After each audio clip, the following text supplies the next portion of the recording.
Dear Patriots, before the news starts, please subscribe to our patriotic channel by clicking the subscribe button. Give us a thumbs up to this video. Don't forget to leave your opinion below in the comments section. Share the news on Facebook and Twitter so you friends see it. Thank you. Watch Bernie Sanders say that President Trump is done for now that Franken resigned.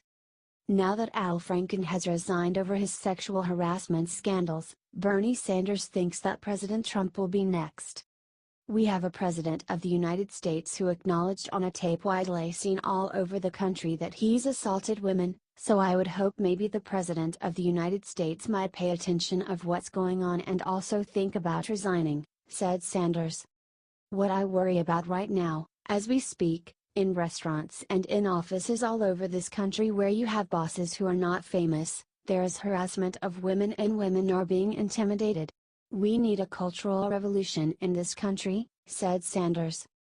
However, a few weeks ago, when Sanders was asked about Bill Clinton's sexual assaults, Sanders said that what happened in the past shouldn't matter. Your colleague Democratic Senator Kirsten Gillibrand said this week that Bill Clinton should have resigned after it came out that he had an inappropriate sexual relationship with a White House intern. Do you agree with Senator Gillibrand? Asked Jake Tapper. Look, I don't think that at this moment our goal is to look back 20 years or 30 years. Our goal is to go forward, and our goal is to understand that we have a real crisis in this country today within the political world, within the corporate world, within the media world where women are being harassed every single day, responded Sanders. Is he a huge hypocrite?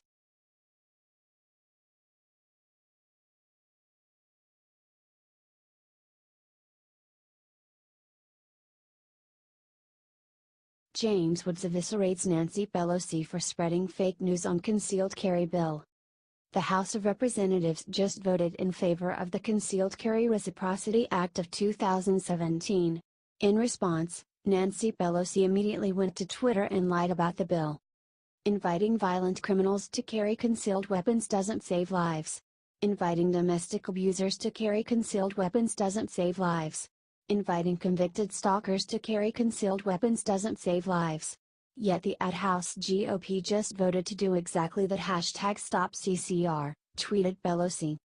However, according to the bill, violent criminals, domestic abusers, and convicted stalkers are not legally allowed to possess a firearm of any kind. So basically, her tweet was one big lie. People immediately called her out on Twitter. Honestly, do even you cringe when you lie with such alacrity? #Botox Bonehead, tweeted conservative actor James Woods. This is patently false. Existing law 18 U.S.C. S. 922 bars violent criminals and domestic abusers from legal carry or purchase. You are attempting to deny rights based on false claims. #2A concealed carry reciprocity, tweeted Dana Loesch. The House did nothing of the sort, tweeted Charles C.W. Cook. Anyone convicted of a felony or domestic violence-related misdemeanor is already prohibited from legally owning or possessing firearms, let alone legally carrying them, tweeted Stephen Katofsky. Do you think Pelosi even cares that she is lying to the American people?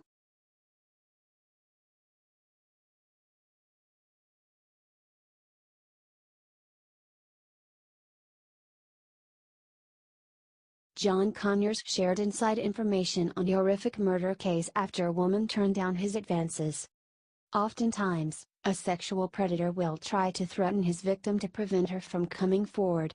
Democratic Senator John Conyers gave one of his victims the creepiest threat ever after she rejected his sexual advances. Courtney Morse, now 36, described how Conyers went after her as a 20-year-old college student. She accused Conyers of resigning to escape an investigation. It feels like an easy way out. He doesn't have to face an investigation now. If he is vehemently denying he did anything, then it's not about reconciling the issue. It's about protecting his legacy, said Morse. She then described her creepy experience with Conyers. Conyers drove her home one night, he began propositioning her and making moves. She rejected. That's when Conyers brought up murdered former federal intern Chandra Levy. He said he had insider information on the case. I don't know if he meant it to be threatening, but I took it that way. I got out of the car and ran," said Morse. "I thought it was odd that he was driving home an intern. It was out of the way, so it wasn't convenient," she said. She described how Conk made another move a few weeks later. She had always felt intimidated by his vague threat.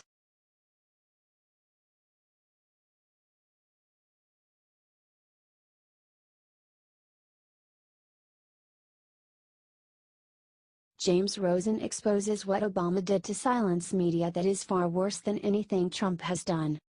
CNN and other mainstream media outlets like to claim that President Trump is attacking the First Amendment whenever he calls them fake news. However, Obama has done much more to harm the media than simply calling out fake news. Fox News' James Rosen was once named a criminal co-conspirator and spied on by the Department of Justice during the Obama administration. He exposed what Obama did. "I can bring a unique perspective to this because of my experiences under the Obama administration," explained Rosen. "And to my eye, nothing that this president has done to or with the news media, at least yet, even remotely approaches, in seriousness, in nature, that which the Obama administration did to and with the news media," said Rosen.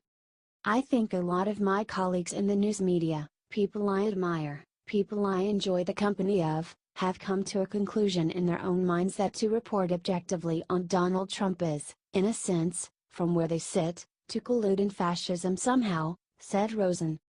Even CNN's Jake Tapper seemed to agree with Rosen's point.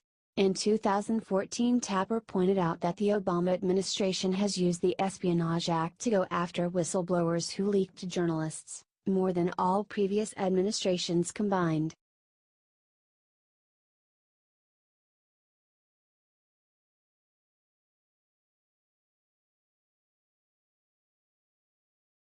Morning Joe is mad at Trump for not making Islamic terrorists more mainstream. At one point in his professional life, Joe Scarborough was an even-keeled, sensible Republican congressman competently representing the interests of his constituents in Florida. This Joe Scarborough hardly resembles the unhinged leftist who now co-hosts MSNBC's Morning Joe. On a recent episode of his show, Scarborough brought on as his guest a Muslim feminist named Zainab Zalbi, and they both criticized President Donald Trump's decision to move the U.S. Embassy in Israel to Jerusalem. Said Zalbi, "First, we have to remember that actually, it was President Obama who did acknowledge Jerusalem as the capital of Israel. He just never activated the moving of the embassy to Jerusalem, and he didn't do that for security reasons. It is not an easy job to move the embassy to Jerusalem. This actually jeopardizes the security, well-being of our personnel. So, one thing," she then claimed, second thing is here, a lot of Israelis are against what President Trump said actually." Joe agreed with Zainab, and then got angry with President Trump for not making Middle Eastern terrorists more mainstream. Said Scarborough, "But everything I always did was about the deal, to push, to pressure, to bring the two sides together. And if the which, by the way, the Palestinians at some point need to move to a point where they recognize Israel's right to exist. They're not gonna do that now."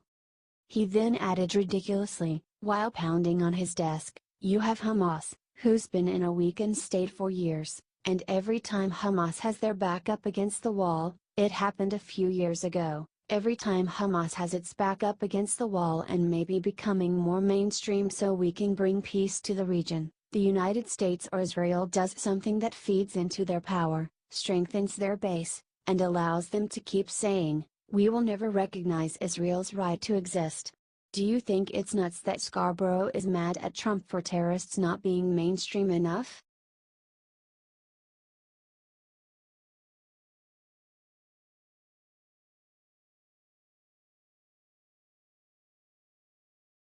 CNN helps radical group censor racist Facebook comments like "All Lives Matter" and "I Don't See Color."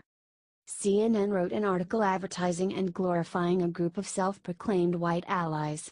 This is a group comprised of 100+ white people who have made it their goal to filter out racist comments against black people on Facebook. And what are some of the racist comments they filter? "All Lives Matter" and "I Don't See Color."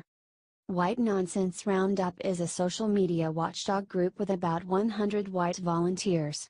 Its goal, to relieve people of color from the emotional labor of engaging with a person's racist or racially insensitive thoughts, writes CNN. Say, a person of color makes a post about Black Lives Matter. Then others respond with ignorant or offensive comments. That person can tag White Nonsense Roundup to snatch some edges, or, better put, to educate people with context and fact-based views. Think of it like roadside assistance for social media debates you're tired of having, writes CNN. When a volunteer receives a tag notification, they read through the conversation in question and spend time figuring out the best approach. This one dialogue can last a volunteer's entire 2-hour shift, or it could be one of several conversations they tackle, writes CNN. Volunteers pretty much see the same well-trodden claims or ideas time and time again in some form or another, Kempton said. There are some old standbys like, "I'm not racist because I don't see color," or, "Well, I don't personally act racist."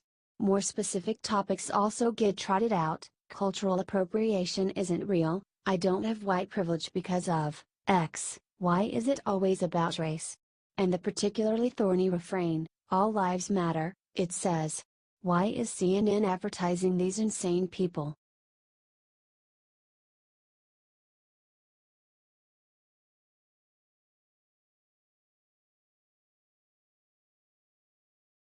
Chris Matthews calls Trump's Israel decision the new Benghazi video. Liberals have had a truly disgusting response to Trump's decision to recognize Jerusalem as the capital of Israel. They have defended radical Muslims and insulted Jews and Christians. However, MSNBC's Chris Matthews had one of the strangest responses. He called this decision the new Benghazi. Where are we going to be now for the next couple of months with the Arab Islamic world, which is 1 billion people? In places where we're vulnerable. We're much more vulnerable than Israel. We don't have a wall, whined Matthews. By the way, are we spending more money on embassy security despite all this Benghazi, Benghazi, Benghazi? Are we doing any more to protect our troops out there? Asked Matthews. And you mentioned Benghazi, to help people visualize what the stakes are here. Benghazi was part of a wave of protests around compounds around the world. 12 plus. In some cases people went over the fence. And so you're really playing with fire here. That's what we're talking about as potential Benghazi, responded guest Michael Crowley. Matthews also insulted Christians and said that Trump's decision was really about Roy Moore. Don't think this isn't related to Alabama next week. It is related. Because it's the Christian evangelicals down there with their crazy ideas about Israel, which is, I don't know, mythical. They don't understand the situation over there, how tricky it is ethnically and tribally. They don't care because it's a religious belief. Trump is playing into that this week. You watch him, said Matthews. Wow.